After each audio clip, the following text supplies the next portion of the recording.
Hello! Hop là, la machine à café.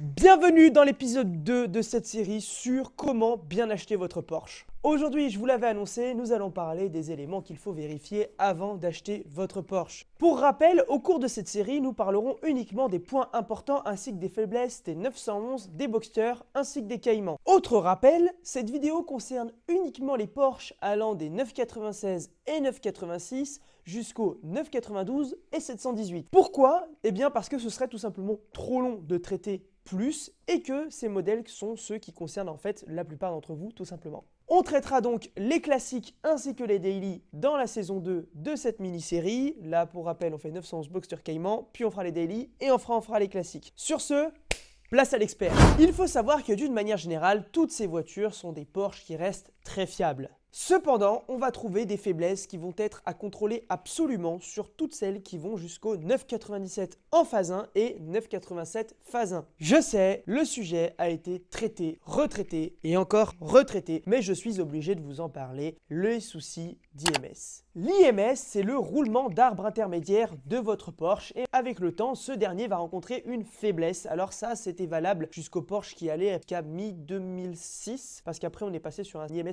qui était plus gros. Je crois que c'est du 12 si je dis pas de bêtises. Et en fait, avec le temps, cet IMS se fragilise et finit par casser, ce qui du coup engendrait des casses moteurs. C'est pourquoi sur tous ces modèles, il est crucial de vérifier que l'IMS ait bien été remplacé. Pour ça, donc sur tout ce qui est d'avant mi-2006, il faut que votre roulement d'arbre intermédiaire, donc IMS, ait été remplacé par un roulement en céramique qui sera plus gros et qui justement viendra fiabiliser votre voiture et ce qui fait que vous n'aurez plus à vous soucier de ce problème d'IMS qui engendrait des casses moteurs. Et il faut savoir qu'une casse moteur, ça veut dire réfection moteur et que chez un spécialiste comme nous, c'est quand même un billet de 14 000 € derrière. Deuxième point extrêmement à contrôler sur tous ces modèles de 996, 986, 997 phase 1 et 987 phase 1 inclus, il s'agit du 6e cylindre de votre voiture. Ça, c'est extrêmement important de le vérifier. Beaucoup de monde le sait en fait, hein, le problème est très connu. Pour autant, très peu de personnes vont vérifier l'état du cylindre avant d'acheter ces voitures. Or, moi je vous préconise sincèrement de le vérifier parce qu'en fait il est possible qu'avec le temps ce dernier se raye et comme pour l'IMS, un cylindre qui se raye ou a un début de rayure, signifie une casse moteur qui va forcément arriver par la suite. C'est pourquoi pensez vraiment à passer une caméra endoscopique pour contrôler l'état de vos cylindres. Une autre belle faiblesse sur les 911 ce coup-ci concerne des voitures assez récentes. On parle des 991 phase 2. Alors rassurez-vous, c'est quand même pas un problème aussi important que ce que je vous ai énoncé juste avant. Et oui, parce que les 91 phase 2 qui sont passés du coup en moteur turbo compressé ont en fait des pompes à eau qui sont relativement fragiles. Ce qui veut dire qu'en fait c'est très fréquent et notamment à faible kilométrage qu'on voit des pompes à eau qui pètent. Alors sur le coup c'est impressionnant. Moi la première fois que ça m'est arrivé, on a l'impression qu'on a cassé la voiture, la température ça se met à monter super haut, on a l'impression qu'on peut plus rouler. Pour autant c'est plus impressionnant qu'autre chose, mais vérifiez, l'idéal c'est de vous dire est-ce que la pompe à eau a déjà été changée sur cette voiture ou non. Après, il n'y a pas réellement moyen de vérifier si elle est actuellement en faiblesse ou pas. Pour autant, ne vous inquiétez pas si ça arrive, c'est assez fréquent, c'est une faiblesse simplement à contrôler. Voilà, c'est juste un petit point de contrôle en plus. Ça, c'était pour le côté mécanique pur et dur. Maintenant, nous allons parler de tout ce qui touche aux vérifications techniques. Et par technique, je pense notamment au fameux rapport Piwi. Grosso modo, le rapport Piwi, ça va concerner tous les modèles dont il est question au cours de cette vidéo. Si vous voulez, c'est comme une sorte de boîte noire qu'on va retrouver dans les avions et qui va enregistrer tout ce qui se passe dans la voiture. Le nombre de launch control, le nombre d'étincelles, bref, on est capable de tout savoir sur la voiture grâce au rapport Piwi. C'est un super moyen de vérifier comment a été conduite votre voiture avec tout ce qui touche aux fameuses plages motrices pour savoir le nombre de fois où votre voiture a eu des étincelles, donc quand est-ce qu'elle est allée au rupteur lors du passage de rapport ou lors du rétrogradage avec, vous le savez très bien, sur une boîte manuelle, la fameuse erreur qu'on a déjà tous fait, ne mentez pas, de passer la 5 à la 2 au lieu de tomber à la 4. Et pour moi, ça va être super important de vérifier toutes ces données, y compris sur une boîte PDK. Ça, je le précise parce que j'entends souvent dire « Mais comment ça, le rapport Piwi sur une boîte PDK?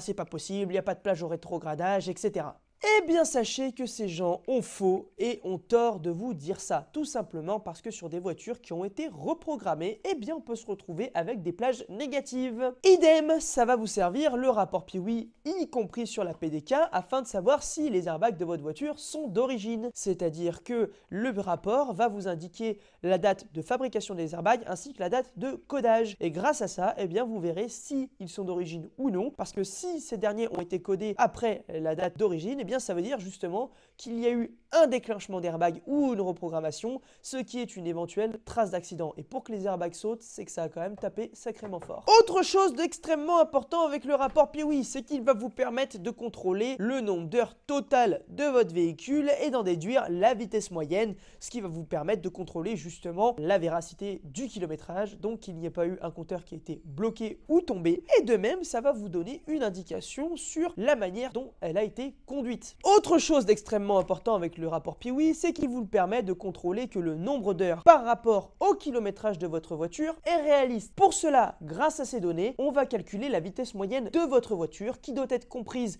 entre 40 et 60 km/h, d'accord? C'est une moyenne et vous allez comprendre pourquoi. Et justement, cette moyenne vous permet de vous assurer de la véracité du kilométrage, donc que le compteur n'ait pas été truqué, autrement dit. Une voiture qui aura une vitesse moyenne plutôt basse, donc tournée vers les 40 km/h, signifie que c'est une voiture qui a soit été beaucoup dans les bouchons, soit qui a eu des temps de chauffe assez importants. Tandis qu'une voiture qui va se trouver dans la fourchette haute veut dire que c'est une voiture qui a probablement fait plus d'autoroutes, avec notamment les autobahns en Allemagne où on a tendance à rouler plus vite. Alors pourquoi on prend une moyenne et on en déduit ça? C'est parce qu'en fait chez Porsche, contrairement à chez BMW, le nombre d'heures totales de votre voiture, il va être calculé quand le moteur est allumé, même si les roues ne tournent pas. Tandis que par exemple chez BMW, ça va être quand le moteur est allumé et que les roues tournent. Donc là ça calcule le nombre d'heures, donc du coup on a une moyenne qui est plus resserrée. Par contre chez Porsche, c'est vraiment quand c'est allumé, même si les roues ne tournent pas. Ce qui veut dire qu'on prend une moyenne. Donc la voiture, soit elle est restée à un moment à l'arrêt parce qu'elle chauffait beaucoup, soit elle a roulé doucement, elle a été dans les bons embouteillages ou autre, parce qu'il y en a plein qui s'en servent en daily, ou alors elle a roulé un peu plus vite. Mais encore une fois, pour celles qui ont roulé vite, c'est pas forcément des voitures qui ont fait du circuit, parce qu'une voiture qui a fait du circuit, je peux vous assurer que ça se voit tout de suite, parce que généralement c'est moucheté de coups. Enfin, comme je vous l'avais dit, le rapport Piwi, c'est sûr que ça va être très important au niveau des plages motrices, surtout sur une boîte manuelle. C'est là qu'on fait l'erreur dont je vous parlais, le 5.2, c'est les boîtes manuelles qui vont être propices à avoir des plages négatives au rétrogradage, parce que la PDK, c'est un deuxième cerveau qui va, avec une sécurité, vous empêcher de rétrograder et de l'envoyer en sur-régime. Pour autant, avec une boîte manuelle, c'est vous le maître du véhicule et donc vous pouvez tout à fait mettre la voiture en sur-régime lors du rétrogradage. Pour la boîte manuelle, au niveau des boîtes plages moteurs, généralement, c'est pas rare qu'on ait des plages 4 voire 5. On va en avoir quelques-unes. Pour autant, quand on a une plage 6, ça veut dire que ça a quand même été un très gros sur-régime où on passait d'un rapport haut à un rapport très bas. Ça, faut s'en méfier, notamment sur des voitures qui ont fait de la piste, telles que des GT4 par exemple, parce que si vous avez des plages 6, c'est quand même que la voiture, elle a été pas mal menée, mais presque pour le coup. Et encore une fois, pour un GT4, quand je vous dis malmené si on a des plages 6, voilà, faut pas vous stresser si vous avez des plages négatives au rétrogradage. Que ce soit un GT4 ou même une 911 sur une GT classique, en fait, ça reste des voitures qui sont faites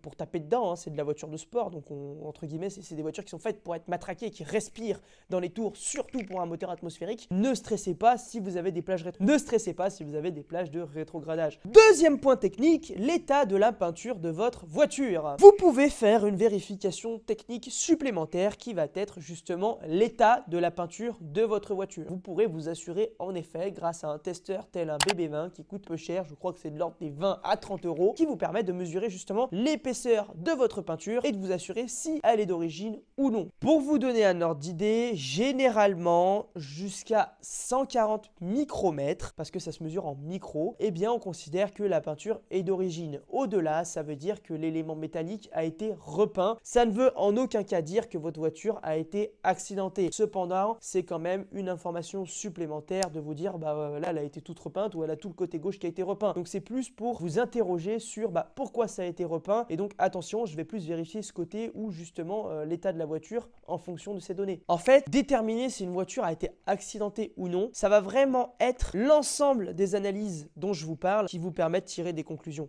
Parce que comme je vous le disais, ça peut être quelqu'un qui veut la remettre vraiment 100% nickel. Ça peut être dû à des micro-rayures ou alors même tout simplement un mauvais vieillissement du vernis parce que la voiture a dormi dehors. Voilà, ça peut être ça, on fait un voile de peinture et la voiture elle repart et elle est 100% nickel, quoi. Pour tout ce qui est pare-choc, parce que là ce que je vous dis, l'épaisseur de la peinture, ça marche sur les parties métalliques. Tout ce qui est pare-choc, donc en plastique, vous ne pourrez pas le mesurer avec le testeur de peinture. Pour autant, en général, ça se voit à l'œil nu et c'est dans 90% des cas que je vois des pare-chocs qui ont été repeints. Les pare-chocs, c'est qui prend en fait généralement le plus de coups, hein, quand on roule. C'est là qu'on va prendre tout ce qui est micro-éclats de gravillon et autres. Moi, je vous conseille, si votre voiture n'a jamais été repeinte et que vous avez quelques éclats de gravillon, même si vous voulez qu'elle soit 100% nickel, de ne pas forcément faire repeindre votre voiture. Parce que même si faire repeindre un pare-choc, c'est rien du tout, c'est toujours mieux, je trouve, à la revente, de dire que la peinture est 100% d'origine. Voilà, psychologiquement, je trouve que c'est mieux et ça donne plus une valeur de collection, on va dire, au véhicule. Pour les éléments de sécurité, je vais passer tout ce qui touche à mettre la voiture sur le pont, la lever, vérifier qu'il n'y ait pas de rouille, pas de jeu dans les roulements et bien d'autres encore parce que ce sont des vérifications communes. Et puis généralement, quand vous allez acheter une voiture, c'est très rare que vous la montez sur le pont, que vous testiez les jeux dans les roulements et autres. Voilà, c'est commun et ça n'a pas grand intérêt. Moi, je vais simplement vous parler des pneus. Faites simplement attention à ce que vos pneus soient bien à la norme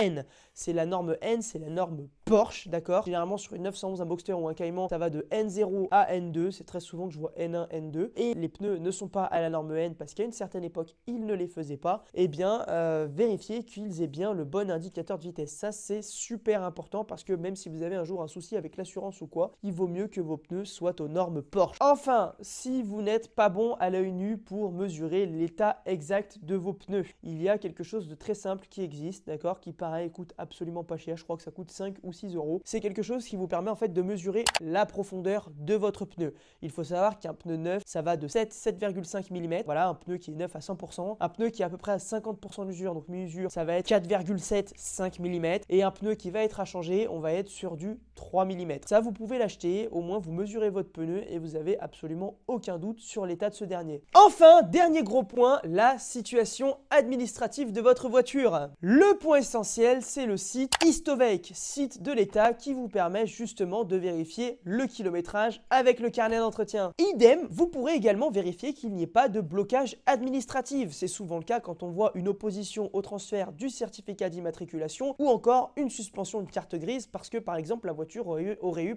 un accident important dans sa vie. Ou alors tout simplement même si elle est gagée, par exemple si la personne l'a acheté à crédit. Par ailleurs, quand je vous parlais du carnet d'entretien, faites quand même bien attention à acheter une voiture qui a un carnet d'entretien tamponné. Chez Porsche, réellement, le carnet d'entretien, c'est la carte d'identité de votre voiture. Si vous n'avez pas le carnet d'entretien, mais vous avez que des factures, autant vous dire que vous allez vraiment galérer à la revendre. Enfin, si vous voulez mettre un dernier coup de grâce avec la grosse vérification ultime et supplémentaire qui m'a empêché de faire un sacré paquet de bêtises au niveau des Porsche, je vais vous parler du site Car Vertical. Car Vertical, c'est super utile pour par exemple des voitures qui sont de base d'origine allemande et qui ont été importées par le passé en France. Donc par exemple, c'est très souvent quand on veut acheter une Porsche, on dit elle vient d'Allemagne, voilà, elle a été importée par exemple, je dis n'importe quoi, en 2015. Eh bien, il faut savoir que dans des pays tels que l'Allemagne ou encore la Roumanie par exemple, eh bien, ce sont des endroits où on est obligé de déclarer absolument tout sur la voiture. Ce qui veut dire que le site vous permettra de voir des photos de votre voiture par le passé, par exemple parfois quand elle était en vente chez un autre professionnel, de voir même des fois l'évolution du prix auquel elle a été vendue, de vous rendre compte de l'évolution du kilométrage de celle-ci et donc de contrôler avec Histovec et le carnet d'entretien la courbe et donc de vous assurer que le kilométrage est bien réel. Et enfin pareil, c'est surtout pour ça, vous pourrez retracer un éventuel accident ou non par le passé parce que Car Vertical, c'est une énorme base de données qui prend en fait ses sources auprès d'énormément de choses telles que les sites officiels des États membres de l'Union européenne, les compagnies d'assurance et bien d'autres encore. Et du coup, vous verrez généralement une fourchette de prix qui vous indique le montant des réparations qu'a eu une voiture. Et il n'est pas rare que je me retrouve des fois sur des voitures où tout semble parfait. Et dès que je vais faire un Car Vertical, je vais m'apercevoir en fait que celle-ci, elle a entre 15 et 20 000 euros de réparation. Je dis n'importe quoi. Et du coup, moi, je ne l'achète pas parce que j'ai un doute si je fais ça à distance sur le fait que les airbags soient bien d'origine ou non. Et bien voilà, mes amis porchistes, je pense qu'avec cette deuxième partie du guide d'achat, vous allez être apte à faire l'ensemble des vérifications nécessaires sur sur votre Porsche et donc de vous assurer que celle-ci n'ait pas été accidentée ou autre et de contrôler la manière dont elle a été conduite. Pour le coup, rappelez-vous bien que c'est uniquement avec l'ensemble de ces vérifications que l'on peut en tirer des conclusions. C'est uniquement mes préconisations à moi, c'est ce que je vous conseille de contrôler avant d'acheter. Alors là, vraiment, moi je pousse les vérifications jusqu'au maximum pour éviter d'avoir une mauvaise surprise. Faites-moi savoir dans les commentaires ce que vous en avez pensé. Je sais que pas tout le monde trouve utile de faire tout ça. Pour autant, moi je pense que quand on achète une Porsche, on n'achète pas une baguette de pain, donc il faut contrôler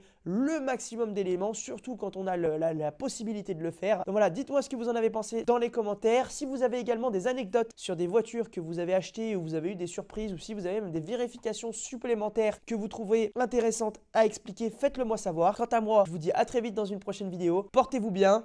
Ciao!